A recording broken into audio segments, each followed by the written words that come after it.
Inutile negarlo, a volte può essere difficile capire come orientarsi nella scelta dei profili da seguire su Instagram, non solo per gli appassionati dell'arte, un po' per tutti. Per noi però si aggiunge il fattore varietà. Possiamo infatti scegliere chi seguire tra artisti, musei, gallerie, content creators, case d'asta, fiere e molto altro. In più i profili possono essere sempre attivi o a volte meno in base al periodo. Per questo motivo non è sempre semplice. Io sono Clelia e oggi vi suggerisco 50 profili da seguire su Instagram se sei un appassionato d'arte. Organizziamoci così, come se fosse un gioco. Facciamo finta di essere arrivati su Instagram per la prima volta con un nuovo profilo, quindi pagina bianca. Abbiamo voglia di condividere ciò che più ci interessa, ma anche e soprattutto di assecondare le nostre passioni e quindi vogliamo usare questa piattaforma social per scoprirne un po' di più sull'arte.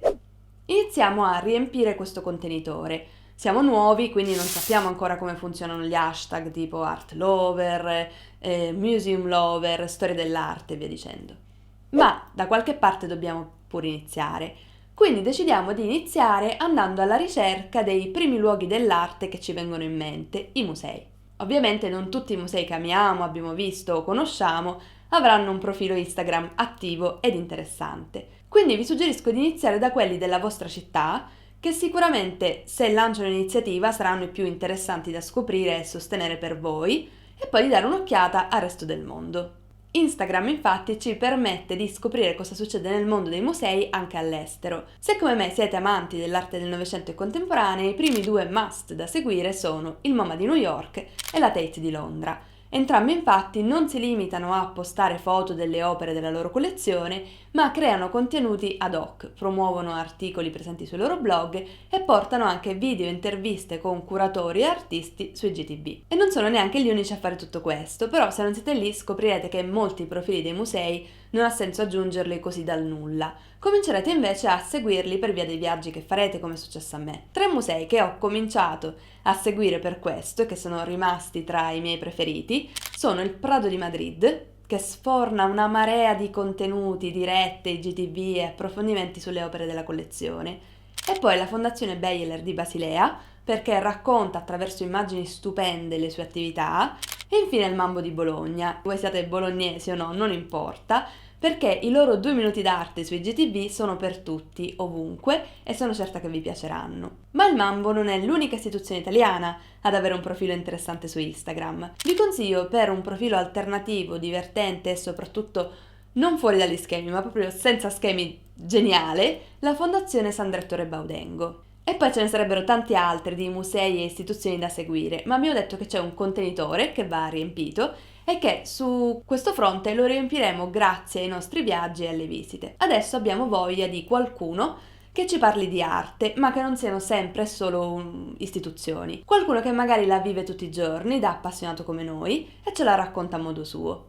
In questa categoria per me rientrano tutti i content creators o creatori di contenuti di cui vi parlo oggi. Iniziamo dai più originali. Dressed to Match, che è gestito da Michelle, una ragazza americana, che nelle sue foto unisce opere d'arte e abbigliamento, combinando i suoi vestiti con le opere all'interno delle quali si fotografa. Un lavoro complesso ma stupendo. E su questa scia vi consiglio anche Paridust, che unisce moda e arte in foto che sono addirittura secondo me da rivista. Entrambi questi due profili raccontano di persone a contatto con le opere nei musei, esattamente come il prossimo, People in Museums, dove vengono riportate bellissime foto di persone nei musei davanti le opere. E su questa scia ci sarebbero centinaia, se non migliaia di profili da seguire, come quello di Dynamisk o di Artstagram, che da New York ci racconta delle gallerie della zona. Tra tutti quelli che secondo me si distinguono non per numero di follower, ma per chiarezza di contenuti, belle immagini e racconti interessanti,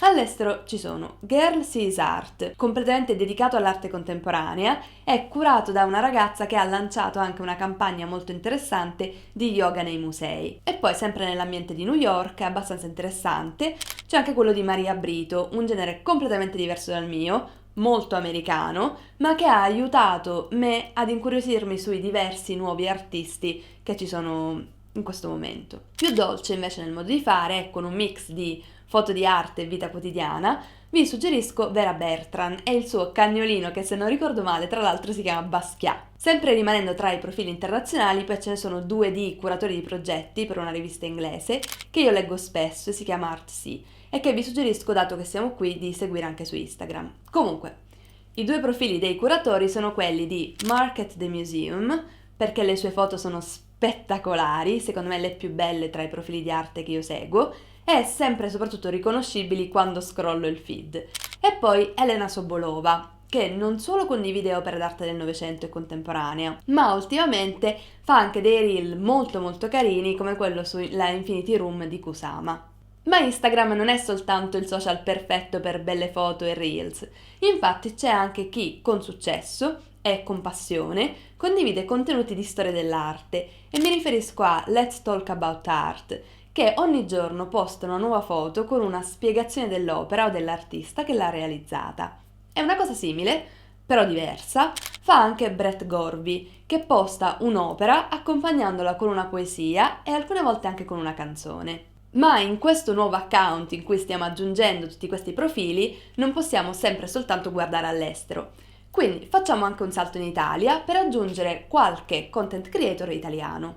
La mia lista è lunga, ma non lunghissima, perché ci sono molti appassionati e appassionate d'arte che la raccontano, ma magari mescolano tanto con la propria vita quotidiana e quindi l'arte un po' si perde. Al contrario, il primo profilo di un amante dell'arte completamente dedicato a mostre, opere e musei che vi suggerisco è quello di Creview. Cristina è una ragazza italiana che come me vive qui in Inghilterra, a Londra, perché si è trasferita e ha cominciato a studiare e poi a lavorare alla National Gallery. E i suoi contenuti sono sempre interessanti e accompagnati da belle foto. E un'altra Cristina del mondo dell'arte italiano che vi suggerisco è The Girl in the Gallery, che con le sue foto e soprattutto i suoi IGTV ci racconta il suo amore per l'arte e spesso molte curiosità e visite ai musei. Per chi invece è più attento al mercato, vi suggerisco due progetti italiani da seguire. Quello di Elisabetta di Art Nomad Milan, che è bravissima a sfornare contenuti sempre nuovi, e poi quello di Virginia, Culture Rush, che trovate anche qui su YouTube, e che da appassionata d'arte contemporanea ha anche aperto da poco una sua galleria digitale. Infine, due profili che io seguo sempre con grande interesse